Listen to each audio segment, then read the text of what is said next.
Hey guys, Milwaukee came out with a new 8-inch metal cutting circular saw.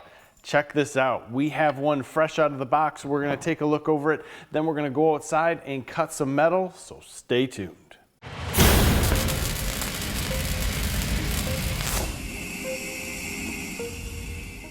Here is the beast. This is Milwaukee's Fuel M18 8-inch metal cutting circular saw, model number 2982-20 or -21. We got it in a kit. You can see you have chip collection here, and there's a side view window. You also have a 5/8 inch arbor, 4,000 RPM no load speed, a 2 9/16 inch cutting capacity. This thing is a beast. I mean, you have an overload light on top. You have your tool on board to change the blade. Back here, you have a lever to move your guard forward if you're gonna make a plunge cut or if you're doing an offset cut, anything like that. It's labeled up front here, and to change the depth, they have a very simple adjustment here, and it is labeled on the side for the depth of cut. Of course, you always want to keep that blade a 1/4 inch below the material at least, but you're going to be cutting a lot of different things with this.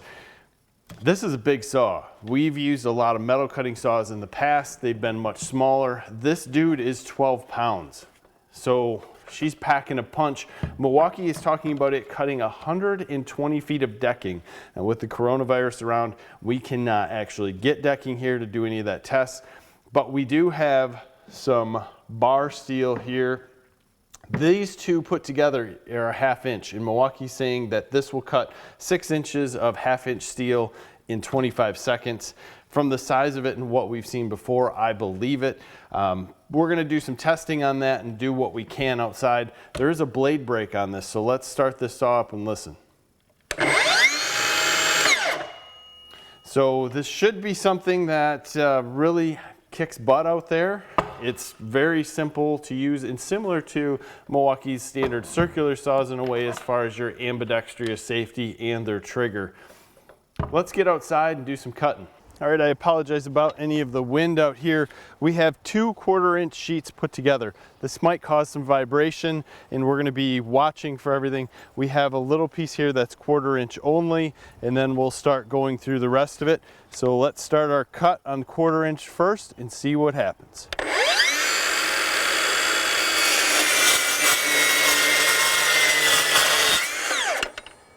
Love these saws because this is a fairly cool cut. And if you're cutting anything and fabbing it up, this is really nice, clean, easy to use. Let's go through both of them.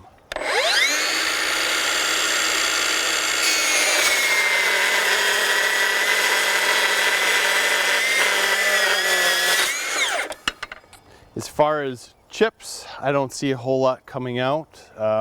There's some blowing through. I imagine that this chip collection box is catching them. I'm not pushing this saw too much. I'm gonna try to watch the LED light on top, see if I get an overload protection somewhere, and see how it goes.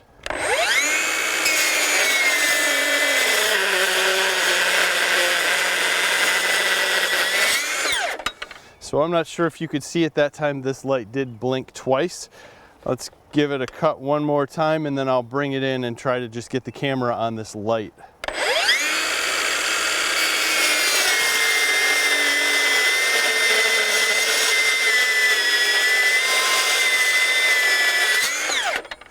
Obviously for fabrication, I mean, this is a very nice clean cut. Let's come in and take a look at that light directly. I'll push a little bit so we can get this light to come on, and you can see basically how it works.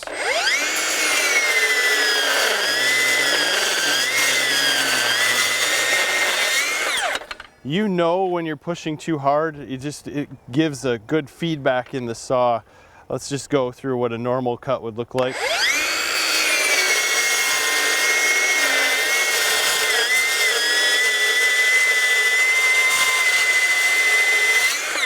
It's just nice and smooth. And then if we give it a little more of a push,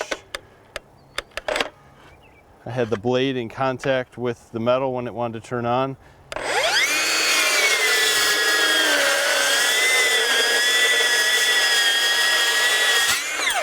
just doesn't feel quite as nice while you're cutting and pushing.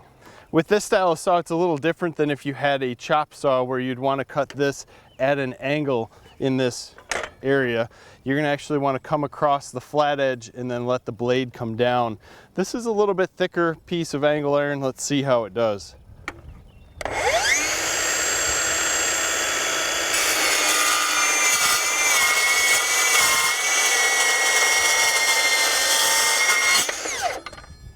It's hard to even imagine that you're cutting steel with this thing. The brake works nice, and you can see here there's a little shadow, but we're not burning any of the paint. So if you're doing barn tin or anything like that, it will really help you not to end up with rusty areas. Let's do some barn tin. We have 3 sheets of barn tin sitting here trying to somewhat more mimic decking. It's the best I could do at this point in time. This is usually really loud. I'm going to cut from this way so I can walk next to it. We'll just give her a go, see what happens.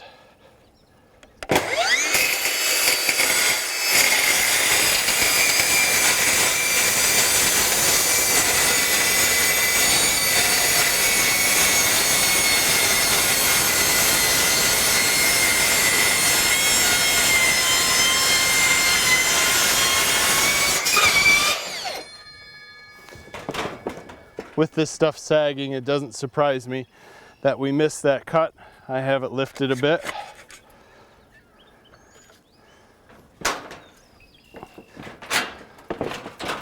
I'm gonna move this wood slightly off. I'm gonna come through on this side, and we're gonna grab just a touch of this wood, because a lot of times people ask us, can you cut wood with this? And yes, you can if you need to. You should try not to, obviously. If there are any hot chips in here or anything, that would be bad. But you're gonna run across the situation where you have metal and wood, and we'll go over that right here.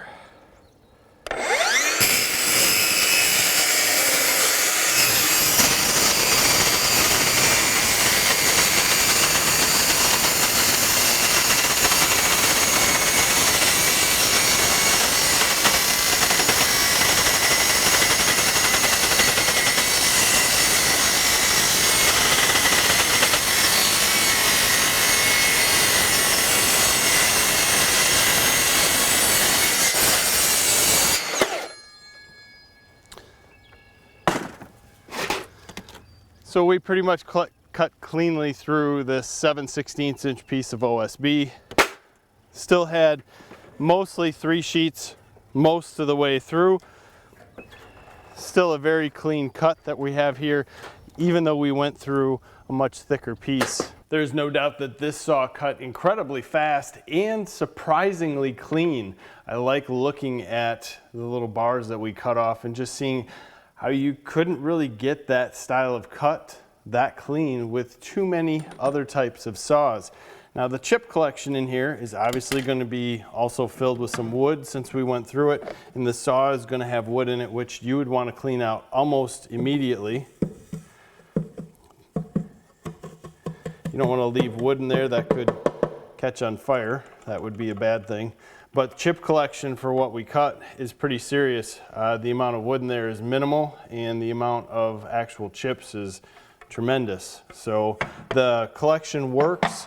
This blade says it's good for stainless, aluminum, steel, strut, and all thread. You're going to be able to cut just about anything with this. And stainless, I mean, that's going to be a pretty hard steel. You might end up slowing down with that a little bit, but at the same point, you can go through it.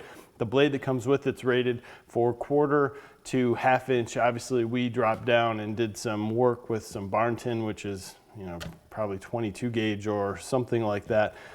This thing works great, as you would expect. It is big, so if you're gonna use this dude, I would expect that you're going to probably be cutting more in that 1/4 to 1/2 inch. Metal fabrication guys would absolutely just die for this, because you can draw things out, cut it, not deal with a torch, be cordless. I will say that obviously with the size of this comes some power. So what you've seen us cut there went through 1 bar on our 8.0 amp hour battery. Pretty power hungry in my opinion, since we didn't do a lot of cutting, but at the same point we did get some excellent cuts for what you're going through. The guys that are using this are going to be cutting the AC unit in on the roof, or they're going to be doing something different with metal fab, and they're going to be able to have either multiple batteries or have way more than enough to get the job that you're doing done and not have to take that cord up. That's the whole gig with this thing, right? As always, guys, we appreciate your time here. Give us a like on the video, subscribe to the channel if you haven't already. If you have any suggestions, leave them below. We're always commenting back. As always, have a great day.